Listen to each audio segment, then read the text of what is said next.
3వ తారీఖు కూడా ఇచ్చే అవకాశం ఉందని చెప్పి నా అభిప్రాయం. Right, welcome back to you. Subbarao గారి దగ్గరికి వెళ్లే ముందు తెలుగుదేశం పార్టీ నాయకులు వెంకటరమణ గారు మనతో పాటు జాయిన్ అయ్యారు. వెంకటరమణ గారు, ఈరోజు సుప్రీంకోర్టు చేసినటువంటి వ్యాఖ్యల్ని ఎట్లా చూస్తారు? ఆధారాలుండి మాట్లాడారా, లేదంటే మాట్లాడిన తర్వాత ఆధారాల కోసం వెతకాల్సినటువంటి పరిస్థితి వస్తుందా? సిట్ రాష్ట్ర ప్రభుత్వం ఏర్పాటు చేయడం జరిగింది. సిట్ పైన నమ్మకం ఉందనుకోవాలా ఈరోజు సుప్రీంకోర్టు చేసినటువంటి వ్యాఖ్యలు, లేదంటే ఇంకొక స్వతంత్ర సంస్థతోటి దర్యాప్తు చేయాల్సినటువంటి పరిస్థితులు ఏర్పడ్డాయా?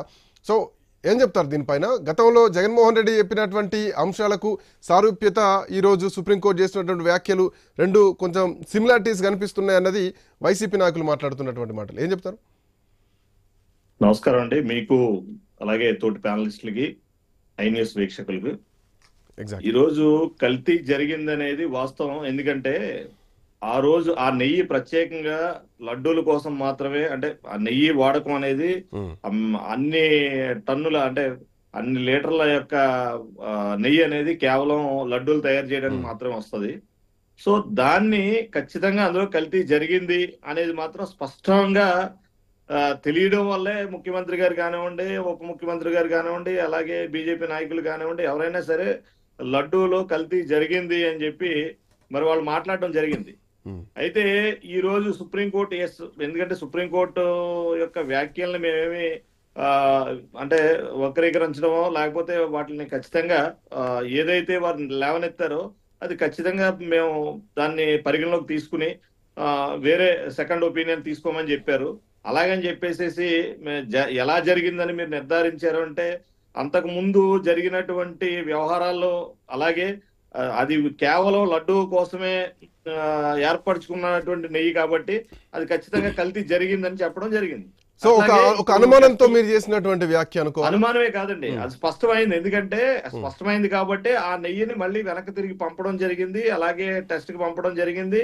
అట్లాగే వీళ్ళ నిబంధనలు తొంగలో తొక్కి మరి మార్కెట్ లో ఉండేటటువంటి నెయ్యి ఈ రోజు 1500, 1600 రూపాయలు ఉండేటటువంటి నెయ్యిని 350 రూపాయలు, 340 రూపాయలు సప్లై చేస్తున్నారంటేనే అందులో క్వాలిటీ ఖచ్చితంగా తగ్గింది. దాంట్లో ఏదో కల్తీ జరగడం వల్లే అది అంతా. ఎందుకంటే ఇప్పుడు కిరణ్ గారు చెప్పారు, ఎందుకంటే ఆ నిబంధనలు కూడా మార్చారు. 250 కోట్ల టర్న్ ఓవర్ ఉండాలి, అది కల్తీ లేని నెయ్యి ఉండాలి, దానికి ఒక నిబద్ధత ఉండేటటువంటి కంపెనీలకు మాత్రమే ఇవ్వాలి. అటువంటిది వీళ్ళు కావాలని చెప్పి వీళ్ళ అనంగులకి ఇచ్చి, అంటే అది ఏం జరిగినా పర్లేదు, భక్తుల మనోభావాలకి ఏమైనా పర్లేదు. నేను అదే అంటున్నా వెంకటరమణ గారు, అది ఎవరికి ఇచ్చారు టెండర్ ఎవరు ఎత్తుకున్నారు, ఎవరు పాట పాడారు, వేలంలో ఎవరు గెలిచారు, ఇవన్నీ సెకండరీ థింగ్స్. బట్ కలుషితం అయిందా లేదా, కల్తీ జరిగిందా లేదా అన్నది నిజ నిర్ధారణ జరగాల్సినటువంటి అవసరం ఉంది. అండ్ మోర్ ఓవర్ ఏంటంటే జూలైలో దీనికి సంబంధించినటువంటి నివేదిక వస్తే దాన్ని సెప్టెంబర్ లో చెప్పాల్సినటువంటి అవసరం ఏమొచ్చింది అన్నది కూడా ఇవాళ వచ్చినటువంటి ప్రశ్న. చాలా రోజుల నుంచి వస్తోంది. ఈ రోజు అఫీషియల్ గా సుప్రీంకోర్టు నుంచి ఈ వాదన బయటకు వస్తుంది. అప్పుడు సిట్ వేయాల్సినటువంటి అవసరం అప్పుడే ఉంటే వెంటనే మీకు నిజ నిర్ధారణ జరిగిపోయేది కదా.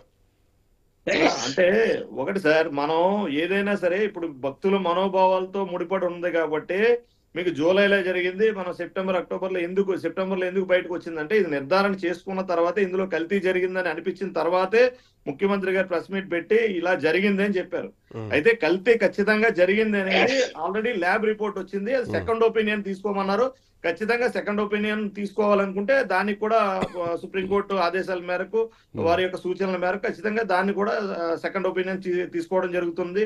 అలాగే సిట్ అన్నారు, ఖచ్చితంగా సిట్ అనేది ఆయన యొక్క ట్రాక్ రికార్డ్ తీసుకుంటే, దాని అధిపతి యొక్క ట్రాక్ రికార్డ్ తీసుకుంటే మీరు చూడండి, ఏదైనా సరే ఒక సరైన దర్యాప్తు సంస్థ, సరైన అధిపతి, దానికి ఉండేటటువంటి చీఫ్ ఎవరైతే ఉన్నారో వారి యొక్క ఇది తీసుకున్నా గానీ చాలా, అంటే ప్రతి విషయంలో కూడా పర్టికులర్ గా ఉండే మనుషులు, అలాగే కరెక్ట్ గా ఉండే మనుషులనే సిట్ లో అందులో ఇన్వాల్వ్ చేయడం జరిగింది. దాని చీఫ్ గా సునీల్ కుమార్ లేగా సీఎం గారు తీసుకొచ్చేసి ఎంపీలని లాంటిది చంపే విధంగా ఆ విధమైనటువంటిది కాదండి. ఇది కుట్రపూరితంగా అయితే చేయలేదు. మనోభావాలకి అభీష్టం మేరకు భక్తుల యొక్క మనోభావాలు దెబ్బతినకుండా, తిరుమల యొక్క పవిత్రత దెబ్బతీయకుండా, అట్లాగే అక్కడ ఉండేటటువంటి ఏమి జరిగినాయి, ఇంతకు ముందు ఏమేమి జరిగినాయి అనేది ఖచ్చితంగా బయటికి తీయడానికే ఈ సిట్ అనేది వేయడం జరిగింది. ఇక్కడ కూడా ఇంకొక మెలిక ఉంది. సిట్టుతోనే విచారణ జరిపిస్తే సరిపోతుందా, లేదంటే ఇంకొక ప్రత్యేకమైనటువంటి దర్యాప్తు సంస్థ దీన్ని విచారించాలన్నా అన్నటువంటి ప్రశ్న కూడా ఈరోజు సుప్రీంకోర్టు నుంచి రావడం జరిగింది. డిస్కస్ చేద్దాం. I come back to you. Venkataramana గారు వస్తాను, మీ దగ్గరకు వస్తాను. సుబ్బారావు గారు గుడ్ ఈవినింగ్.